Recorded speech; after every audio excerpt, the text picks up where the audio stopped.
Hello friend, आज का special topic है हमारा जीएसटी इनपुट आउटपुट। और कई लोगों का सवाल ये था कि भाई इनपुट और आउटपुट ये क्या होता है। साथ में कुछ लोगों ने ये भी कहा कि हमारा टर्नओवर 40 लाख का है, 50 लाख का है, तो हमारा टैक्स क्या होगा। तो आज इसी सब सब्जेक्ट पर बात करेंगे और ये बहुत इम्पोर्टेंट सब्जेक्ट है। जिनको इसकी नॉलेज नहीं है वो पूरी तरह शुरू से लास्ट तक सुने, फिर पूरी बात समझ में आ जाएगी। और इस टॉपिक पर आगे जाने से पहले मैं आपको बता दूं कि मेरे इस चैनल को लाइक और सब्सक्राइब कर लें, जिससे कि आपको सारी नोटिफिकेशन मिलती रहे। और इसमें कुछ ज़्यादा नहीं है, तो आप मेरे इस चैनल को सब्सक्राइब कर लें, बेल आइकन को प्रेस कर दें, जिससे कि आपको टोटल नोटिफिकेशन मिलती रहे। अब आते हैं टॉपिक पे। जीएसटी में जो हमारा होता है इनपुट, इनपुट उसको कहते हैं जो हमने परचेज लिया है, परचेज के अगेंस्ट में जो आपने टैक्स पे किया है। मान के चलते हैं कि आपने किसी पार्टी से, यानी कि ए से, मान लो कि आपने ए से माल खरीदा 50 लाख का, तो 50 लाख और प्लस टैक्स, वो टैक्स का रेट कोई भी हो सकता है, 18%, 5%, 28%, 12%, कुछ भी हो सकता है। तो वो टैक्स प्लस होगा या इंक्लूडिंग होगा। तो जो आपने विदाउट टैक्स वाली माल परचेज किया है उस पर जो प्लस टैक्स किया गया है, यानी कि 50 रुपये प्लस टैक्स, परसेंटेज जो भी हो, 18%, 12%, 28%, यानी कोई। तो वो खरीदारी पर जो आपने टैक्स दिया है वो टैक्स होता है इनपुट टैक्स, जिसकी हम क्रेडिट लेते हैं। अब आया दूसरा हमारा आउटपुट टैक्स। जो हमने अपना माल बेचा किसी को भी, एनी वन, उस पे हमने अमाउंट विदाउट टैक्सेबल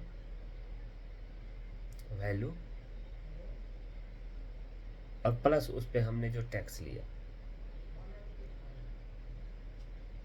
तो वो जो हमारा टैक्स, यानी कि हमने माल बेचा, एक्चुअल रेट 50 रुपये है और प्लस टैक्स, परसेंटेज सेम वही कि आपने कितने परसेंट पे खरीदा, कितने परसेंट पे बेचा।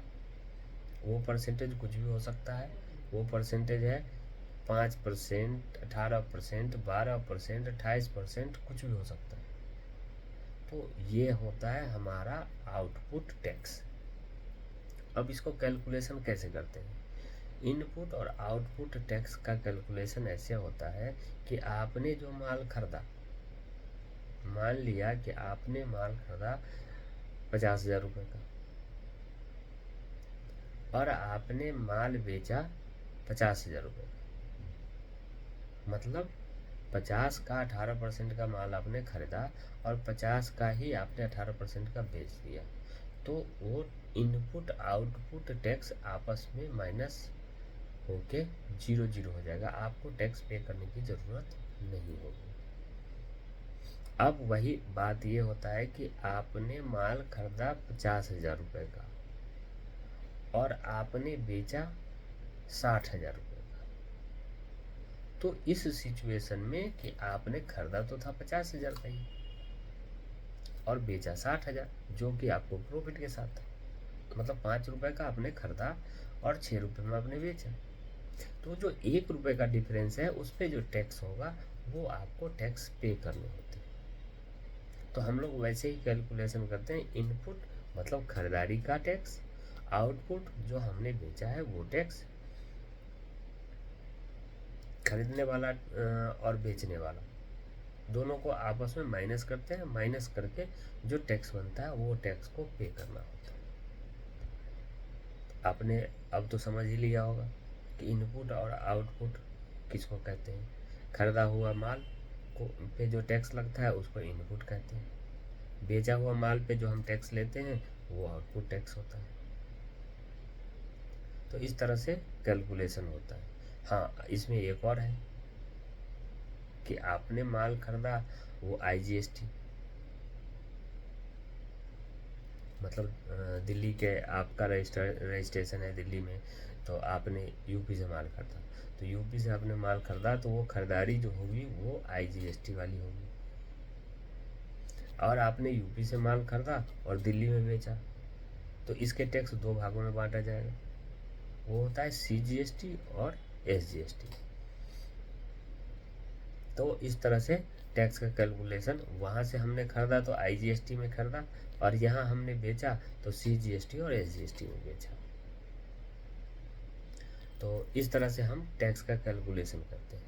अब आया बात कि भाई टर्नओवर पे, जो कुछ लोगों ने जो हमसे सवाल किया था कि हमारा टर्नओवर इतना है तो टैक्स क्या होगा, तो उस मुद्दे पर आते हैं कि भाई आपके टर्नओवर पर टैक्स कैलकुलेट नहीं होता।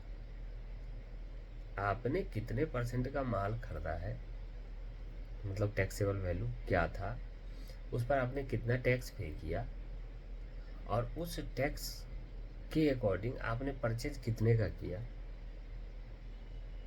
वो परचेज वाली टैक्स और सेल जो आपने किया है वो टैक्स, वो दोनों को आपस में माइनस करते हैं, और माइनस करने के बाद जो टैक्स होगा वो ही टैक्स आपको पे करने हैं। इसलिए वो 50 का हो, 25 का हो या 5 करोड़ का हो, वो लेना देना नहीं होता जीएसटी के अकॉर्डिंग। जीएसटी में ये होता है कि आपने जो माल खरीदा कितने का खरीदा और बेचा कितने का, टैक्स अगर दोनों का सेम है, तो मान लिया कि आपने खरीदा 50 लाख का माल और 50 लाख का ही बेच दिया, तो आपको उस पर टैक्स नहीं होगा। लेकिन आपने 50 लाख का खरीदा और 51 लाख का बेच दिया, तो 1 लाख का जो टैक्स बनेगा वो आपको टैक्स पे करने होंगे, क्योंकि purchase minus sale then tax applicable होता है। तो ये हो गया। अब कि टर्नओवर यूटिलाइज होता है आपका इनकम टैक्स रिटर्न में। इनकम टैक्स रिटर्न में ये तो जीएसटी अलग हो गया। इनकम टैक्स ये होता है कि पूरी साल का, पूरे फाइनेंशियल ईयर में आपने टोटल सेल कितना किया, आपने परचेज कितना किया, उसके अकॉर्डिंग इनकम टैक्स में रिटर्न फाइल करते हैं। तो वहाँ पर टर्नओवर के अकॉर्डिंग डिसाइड होता है। अब उसमें भी गवर्नमेंट ने दे रखा है, गवर्नमेंट के अकॉर्डिंग ये है कि 44 AD के अकॉर्डिंग अगर आप करते हैं तो 8% प्रॉफिट, 8% प्रॉफिट आपको दिखाने होंगे। हाँ, आपकी टर्नओवर 1 करोड़ से ऊपर की है तो आपको ऑडिट करा करके टैक्स की जो परसेंटेज है वो कम किया जा सकता है। और दूसरी बात यह है कि आपने प्रॉफिट एक्चुअल क्या किया वो डिसाइड करता है। माल खरीदा, बेचा, ऑल एक्सपेंसेस, जो आपने एक्सपेंस उसमें दिखाया, लेबर चार्ज हो गया या अदर जो भी चार्जेज हैं, सैलरी हो गया, खरीदारी जितनी की आपने किया है, बेचा आपने कितने का है, आपके पास स्टॉक कितना है, वो सारे डिटेल मेंशन करने के बाद जो प्रॉफिट होती है उस प्रॉफिट को कैलकुलेट किया जाता है। इसीलिए कोई टर्नओवर पर टैक्स का कैलकुलेशन नहीं होता, उसकी कोई वो नहीं है कि हमने इतने टर्नओवर किया तो क्या टैक्स होगा, वो नहीं होता। गवर्नमेंट ने एक फिक्स कर रखा है कि नॉन अकाउंट केस में आप 44 AD के अकॉर्डिंग आप 8% प्रॉफिट दिखा दीजिए अपने टर्नओवर का, और वो आप पे कर दीजिए, उस पर जो टैक्स का स्लैब होता है। तो ये है फॉर्मूला। तो मैं उनको, जिन्होंने पूछा था मेरे से, मैं उनको ये बता रहा हूँ कि आपके टर्नओवर से कोई लेना देना नहीं होता कि 45 लाख का हमने सेल किया तो क्या टैक्स बनेगा। आपने जीएसटी के अकॉर्डिंग लिया है तो जीएसटी आपने उस पर कितना दिया है, और आपने खरीदा कितने का था, आपने बेचा कितने का है। खरीदने और बेचने में अगर दोनों सेम टैक्स का है तो दोनों को माइनस कर लीजिए। अगर आपने बेचने वाला जो मटेरियल है उसका ज़्यादा रेट लिया हुआ है तो उससे ज़्यादा होगा। जो ज़्यादा होगा खरीदारी के अगेंस्ट में सेल, मतलब बिक्री, खरीदारी के अगेंस्ट में बिक्री, वो जो बैलेंस प्रॉफिट आपकी जो वहाँ होगी उस पर टैक्स कैलकुलेशन होगा। जितने में जितने परसेंट का आपने बेचा है वो कैलकुलेट करके वो टैक्स आप पे कर लेंगे। तो अब मेरे को लगता है कि ये आपको समझ में आ ही गया होगा। तो आप इस तरह से पूरी फॉर्मेलिटीज़ कर सकते हैं। और अगर इसमें भी आपको किसी प्रकार की परेशानी है तो आप कमेंट बॉक्स में कीजिए कमेंट, मैं आपको बताऊंगा। मैं अपने ऑफिस का नंबर दे दूंगा, आप उस पर कॉल करके कंफर्म कर सकते हैं, कोई इसमें परेशानी नहीं होगी। हाँ, लास्ट में मैं एक और चीज़ कहूँगा आपको कि मेरे इस चैनल को लाइक और सब्सक्राइब कर दें। इसमें कोई चार्ज नहीं लगता, आपको फ्री ऑफ कॉस्ट डिटेल मिलती रहेगी और सारे नोटिफिकेशन आता रहेगा, जिससे कि आपको total information, sale, purchase, turnover, ये सब रिलेटेड आपको इन्फॉर्मेशन मिलती रहेगी। Okay, thank you.